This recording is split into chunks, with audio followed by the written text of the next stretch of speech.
Hello everyone, welcome back to my channel, or welcome if you are new here. I'm Janelle and I make both faith-based and lifestyle content here on YouTube. In today's video, I want to talk to you guys about biblical fasting, or fasting as a Christian. So my knowledge of fasting growing up was, I grew up around a lot of Catholics and they all kind of participated in Lent and stuff. So when I went to school with other kids, they were in CCD and they did Lent and all these things that my family didn't do. I didn't really have an opinion on it. I just thought, okay, cool, like they do that. As I became an adult, I dated someone in Islam. During Ramadan, they do a fast as well. And I thought that was really cool, but I didn't know much more. Now, I do see a lot of non-denominational Christians also fasting, and I didn't know that was a thing. I'm sharing my whole like faith journey with you guys, and in the beginning of that, which was around May, June, I talked a lot about how I took a break from things and I kind of like fasted from things, but I didn't really know that that's what it was. I just felt God calling me to like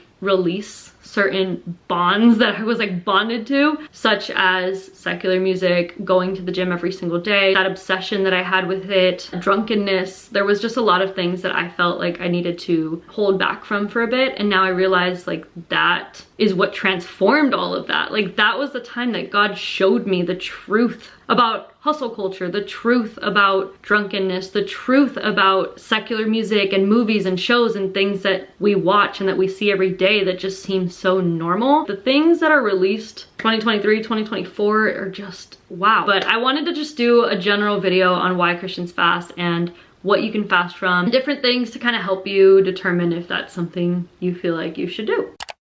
Personally, I think everyone should fast. It's not a requirement. I don't think it's something you have to do, but I do see that fasting from something, and when you fast from it, is when God reveals the truth to you. When you're ready to put something aside and replace it with time with Him and intimacy with Him, and when you pray for clarity in whatever it is that you're fasting from, God will show you the truth behind whatever it is. And you know, in some instances, it's just a short fast. If it's food or you know, other things, you can go back to doing what you were doing, but just kind of release those bonds. For other things, you might never see it the same way again. It might be like, yikes, what was I doing? God just revealed all this stuff to me through a fast, and now I want nothing to do with this. Why we do it, honestly though, is to humble ourselves. This is how my pastor put it. He said it's for humility. Humble yourself before the Lord, remove that pride, remove that ego, because you have no choice but to rely on Him during this time. Like, you're replacing your fleshly temptation with time with God. And when you start to feel those temptations, you go to God. This is really meant to like enhance your prayer life,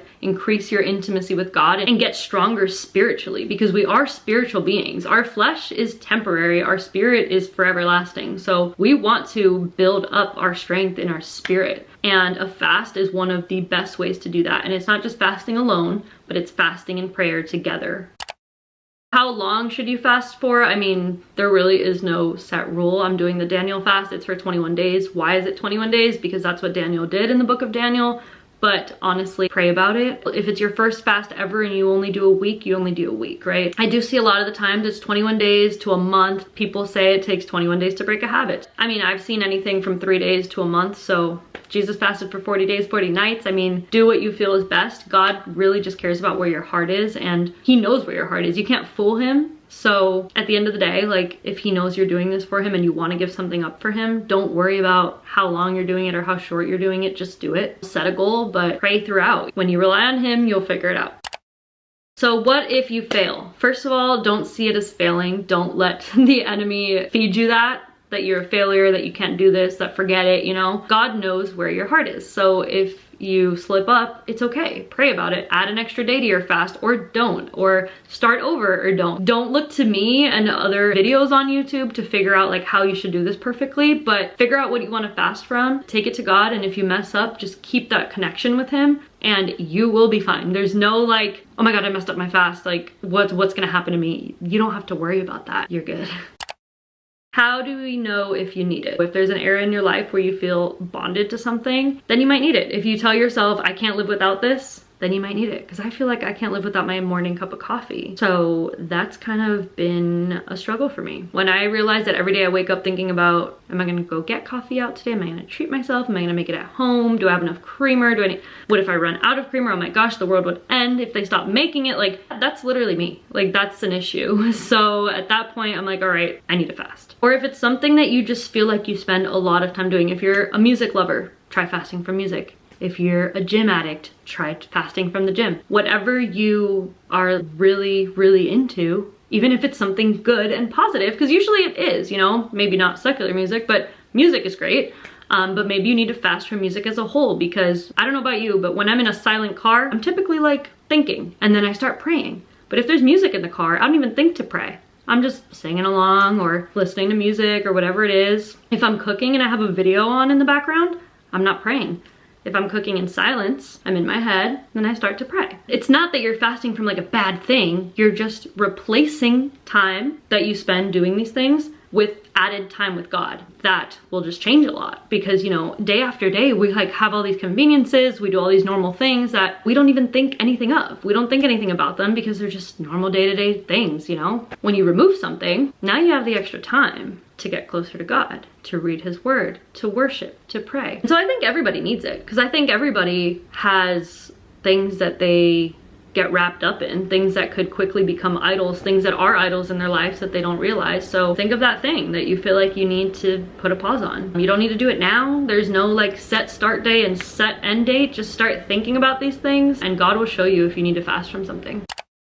I kind of explained with why we do it, but the results would be like a closer, intimate connection with God, realizing that relying on him is the only way to get spiritual strength, and to kind of reprioritize things. Realize something that you thought was so important and cannot be left without actually could be left without. Gratitude, that's a huge one. We realize that what we do have is a blessing. Everything that we have on this earth is a blessing from God. Obviously, don't get too literal on me that Satan twists things and we got some bad things in the world. That's not what I'm talking about. The food we have, you know, things that we reap day after day, we become more thankful for it once it's gone. You know, you don't realize what you have until it's gone, and that's part of the reason fasting is so important.